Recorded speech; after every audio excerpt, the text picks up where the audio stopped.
What is going on, everybody? James Hancock here, and back to review Mortal Shell 2, which gets its worldwide release tomorrow on the PS5, Xbox, and PC. Early access started a couple days ago, and I've been playing it obsessively ever since. And the moment I finish posting this video, I'm going right back to playing it. I haven't quite finished the game yet, but I've cleared a ton of content and experimented with a couple different builds, so I'm ready to give my first impressions. But I won't be sharing any spoilers, just in case somebody watching doesn't have access to the game until tomorrow. But I'll say this, for the most part, I absolutely love the game, and I think it surpasses the original in most respects. However, I have a few minor gripes, which I'll get to later in the video. But Mortal Shell 2 adds a ton of new bells and whistles to the original game, which was released in 2020, which, when combined with the DLC, remains my favorite Souls-like that I've played yet. Although there's a very good chance that the sequel might bump it aside by the time I'm finished with it.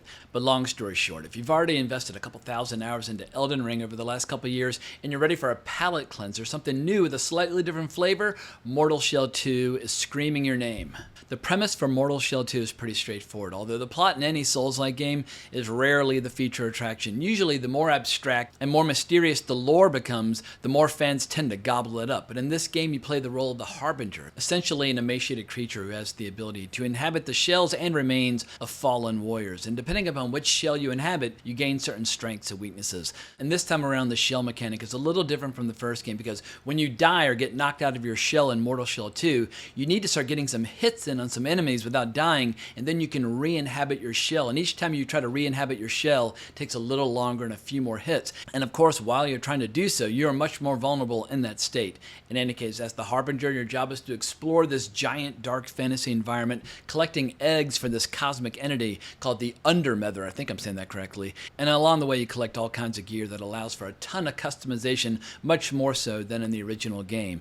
And unlike the first game, there are a ton of mini dungeons and mini bosses along the way. The first game was basically designed by a really small team. I've heard about 30 or 40 people, and while that game has some really cool style and atmosphere, no one will deny that it was a little short and you rapidly ran out of content to explore. But this time around, Cold Cemetery has a much bigger staff and a much bigger budget, and they've designed this huge open world map for players to explore. But the basic appeal of this game is simple. If you like controlling a ruthless looking badass covered in dark armor and spikes and wielding viciously violent weapons and smashing deformed monstrosities into piles of mush, you're going to have a blast. Perhaps the atmosphere is not quite as brooding or oppressive this time around, but your ability to refine your character is much more complex. So I think Mortal Shell 2 is going to have more replay value. Although, to be fair, I replayed the shit out of Mortal Shell 1, but the DLC to the original game added a randomizer feature as well as a new power progression feature, which gave a lot more replayability to that original game. And in the days leading up to the release of Mortal Shell 2, I was playing the DLC for the first game over and over again and having an absolute blast. But let's get into some of the changes and innovations that Mortal Shell 2 has made to the first game. The biggest change is the lack of a stamina bar, which was a major part of the first game as well as a major part of basically any Souls-like. And I have to admit, I kind of missed the more economical approach to combat where you're really picking and choosing your shots very carefully. However, it is really fun to be able to sprint and do heavy attacks at all times, so the pace of this game is much faster than the original. But another major change is how you only have the ability to harden if you choose to use a particular seal in your gear. And the harden ability, that was one of the key features that made the original game unique. And I can't tell you how many times I got hit early on trying to harden when I didn't have the right gear yet, and I realized saying I'm trying to harden on repeat in this video, if you were to cut out those clips in isolation, in the absence of context, it might sound like I'm talking about something quite different, but in the games of Mortal Shell, yes, you can harden and you can take a shot and then move on. But if you never cared for the ability to harden in the original game, in Mortal Shell 2, you can equip other seals that allow different kinds of parry mechanics to break down your opponents and open them up to devastating counterattacks.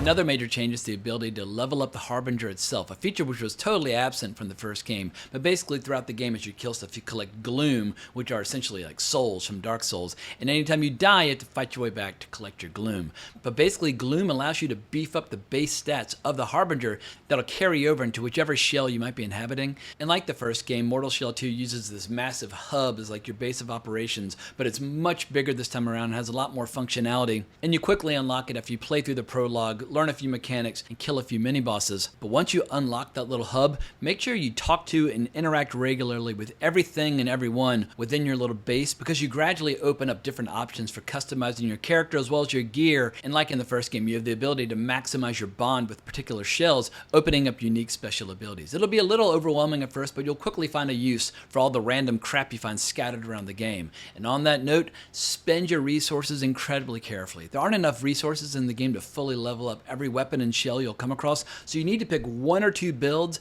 and stick with them. And you can always play through the game again with other shells and weapons, and people are already posting guides about how to quickly find whichever shell or weapons you want to play through with. For my part, for my first playthrough, I decided to go with the shell Proxima, as well as the Veteran's Battle Axe. And Proxima, she's got good damage mitigation, but she's also the first hot character in the Mortal Shell franchise. She has serious metallic buns, TNA, the whole deal, and I've always leaned towards playing through a game with a character that is very easy on the eyes, and the axe gives you this killer running power attack that makes it very easy to get up to speed with some early progression. But the appeal of Proxima is simple. She just looks cool as fucking shit, whether she's smashing through doors or beating the fuck out of the bad guys.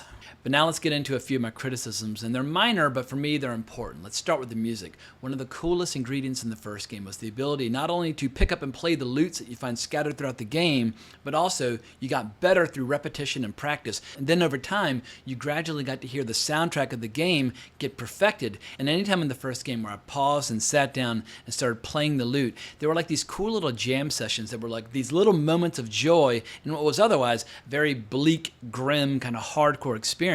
And one of the coolest little subtle ingredients in the first game is as you're wandering around, you would hear the bad guys trying and failing to play the loop, but they were working on the same songs that you were gradually perfecting over the course of the game. Then, of course, you'd run in, beat the crap out of all of them, take their loot, take their gear, etc. and so forth. But those loot mechanics finally culminated in this really cool encounter with the character of Baghead, where if you gave him the right materials, you would watch this great musical interlude where like you basically had watched the end of the game, like halfway through the game, but it just put the world's biggest smile on my face. It had so much character and so much personality, and that scene was unlike anything that I'd ever seen in any other Souls-like game. Like Souls-like games are all about, you know, a cool look, a cool vibe, cool lore, and just kicking the crap out of stuff as you gradually get more and more powerful.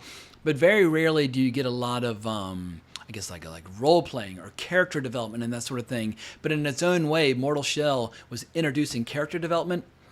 So far, I've yet to discover any kind of like, I guess, Easter eggs or like secret side plots that are as cool as the Baghead plot in the first one. Although there are some callbacks to the music and those characters in the first game, they just don't resonate quite as deeply as in the first game. And to be fair, what music there is in Mortal Shell 2 is awesome, but you almost never hear it. But another very minor gripe that I have is that while the world of Mortal Shell 2 is much bigger than the first time around, a lot of the landscapes and enemies, they start to feel a little repetitive. And don't get me wrong, I love rampaging through the environment, and the way you initially launch yourself into these zones, it's like you're like a god from Mount Olympus coming down like a lightning bolt. It is epic as fuck.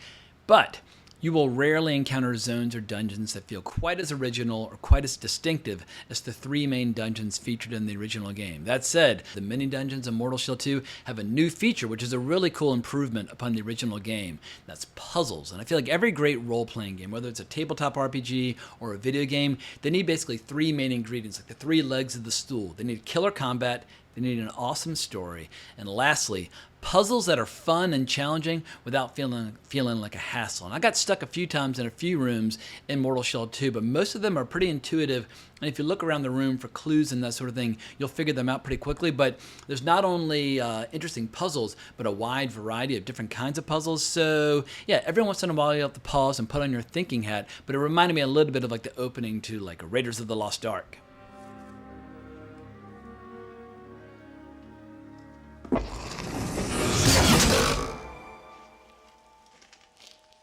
So in the end, in the final analysis, I think if you've already played Bloodborne to death and the Dark Souls trilogy and Elden Ring, and you're looking for a new experience, you should definitely consider throwing down some cash for Mortal Shell 2. If you've never played or have struggled with any of those classics, I don't know if I'd recommend starting with this one. It might rip you apart. But everyone's toughest Souls game or Souls-like experience is usually the first one that they play. And once you kind of learn how to play these games, well, then you kind of open the door to all of them being a lot more fun. That said, veterans of all the above-mentioned games might find Mortal Shell 2 to be a little too easy at times, but luckily the character Thetis is back in this game and it gives you an option for jacking up the difficulty of the game. But if you're just a fan of pure, raw, dark adult fantasy, this is yet another reason to love the genre. And I feel like in the world of books and video games, we continue to eat really well and on an annual basis, whereas most storytellers in the world of film and television, they don't know their ass from their elbow when it comes to telling these kinds of stories. They know nothing about the fantasy genre, and it puts me in a weird spot where my greatest love on this earth, film, almost never does justice